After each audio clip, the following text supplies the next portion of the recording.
The first round of the college football playoffs is officially in the book, and we've got one of the more obscure matchups in college football playoff history. Coming into the year, the Arizona State Sundevils were projected to be one of the worst teams in the Power Four, but Kenny Dillingham has done a heck of a job coaching the Sundevils, and they have made it to the college football playoffs. But now they're going to have a really tough task against a really good Texas team. Texas has been absolutely dominant for a majority of this season. How are Arizona State going to be able to win this game? What is going to be the difference maker? And who ultimately comes out on top? That is what we will be discussing in today's video. But if you guys are new to the channel and enjoy college football content, be sure to hit that like and subscribe button. We're doing college football content all day, every day. And if you guys want NFL draft content as well, be sure to check out my Patreon page where I've got my full in-depth big board with over 500 prospects. That will be linked down below. But let's kick it off starting on the Texas side of things, because Texas has had a very interesting roster all season long. They've lost twice this year, both times to Georgia, but every other game, this team has looked nothing short of a national championship contender, and they showed why on Saturday against Clemson. This is an absolutely extremely talented roster if you look up and down the depth charts. They have playmakers absolutely everywhere on both sides of the football. I think one of the biggest standouts to me against Clemson was the immense amount of pressure that the Longhorns were able to force. Clemson has a really solid offensive line, and Texas just got whatever they wanted in this game. Whether that be on a blitz, whether that be the interior rush with Alfred Collins, Barron Sorrell had a really good game.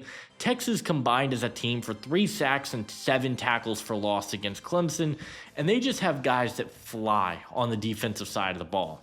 The linebackers are great, the cornerbacks are great, and Jahdae Barron had another masterclass. And everyone on the defense knows their role and steps up in big moments. This is arguably the best defense in all of college football, and teams are really going to struggle to score when the defense is playing the way they played on Saturday. I think what makes things scarier for Texas is that they were without Isaiah Bond in this game, who has been one of their best weapons all year long. Bond is nursing an ankle injury, and when he comes back, it could be scary hours for the Texas offense.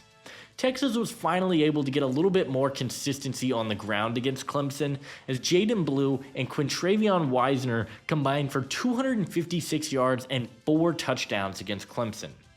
That changes everything for this Texas team, because not only are you getting production, but it takes a little bit off of the plate of Quinn Ewers. I've said time and time again, Ewers is going to be the downfall of Texas if he is forced to do too much. And Ewers looked solid in the game against Clemson because he wasn't asked to do much in this game.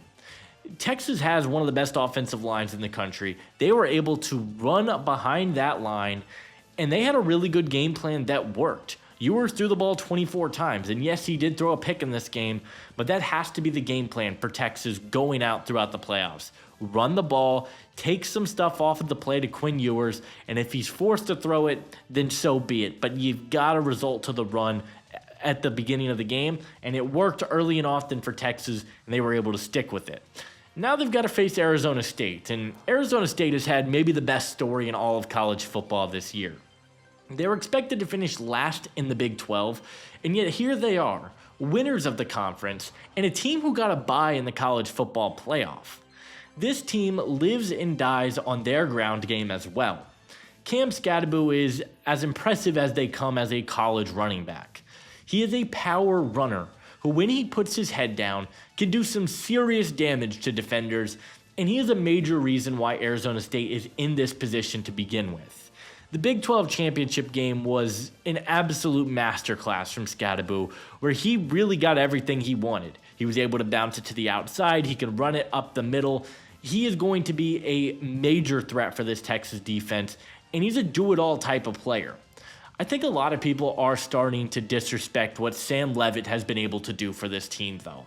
He has been one of the most impressive quarterbacks in all of college football, particularly in the back half of this season. He had the 10th highest passing grade in the country per PFF, and what we saw from him in the Big 12 championship game was absolutely remarkable. He's a very good quarterback who's got great accuracy, reads the field well, and if he can get into a rhythm, he could be a big part of the reason why Arizona State wins this football game. They cannot simply rely on Scadaboo, and they're going to have to be able to mix and match some things on this offense to try and get the Texas defense on their heels. Unfortunately, I think that's going to be a bit of a tough task for Arizona State, especially when you are out your top receiver in Jordan Tyson, who went down in the final game of the regular season, and I think it's going to be tough for this team to move the ball through the air at times. On top of that, Arizona State's defense doesn't really have a pass rush that's going to be super impressive, and so they're going to need to ride on the backs of their offense. And without Tyson, it is going to be tough to do. Now, Jordan Tyson was out in the Big 12 championship game, and Leavitt did a really good job of finding other weapons, getting the ball to the tight ends in space, and they were able to make some plays. The key to this game is going to be Sam Leavitt, though. Texas is coming into this game knowing what Arizona State wants to do offensively, and that's run the ball with Cam Scadaboo. Scadaboo's in the top 5 in most college statistics at the running back position. He is going to be the main focal point for Texas. And once they're able to stop the run, what is Arizona State going to do to respond? And you're going to have to lean on Sam Leavitt and his arm. It worked against Iowa State, but this Texas team is a very different opponent than Iowa State. Texas is one of the most talented rosters in the entire country. They've got players on the boundary that Iowa State simply did not have, and they've got a pass rush that, again, Iowa State did not have.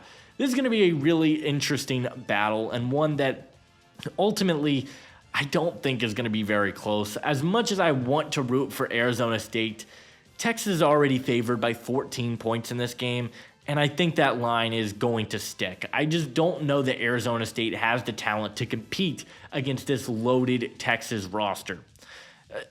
Iowa State had a bad run defense. Texas does not have that. They have a good secondary. They've got a good run defense. And on the opposite end, I think this is an offense that can move the ball. Arizona State is not some elite defense. While they've gotten good play from the secondary at times, overall, I don't think they've got a pass rush, and I don't think they've got an interior presence that's going to be able to stop this Texas offense. I think this could be a big blowout for Texas, and I'm going to take Texas 38-17 in this one. I think it's going to be a bit of a blowout. I think Texas is going to control their own destiny and have a really interesting matchup in the next round. Arizona State's been an incredible story, and I think they are going to be one of the programs to watch moving forward, especially with what Kenny Dillingham has been able to do in recruiting. Ultimately, I think they've met their match, and Texas is going to advance in the next round of the college football playoffs.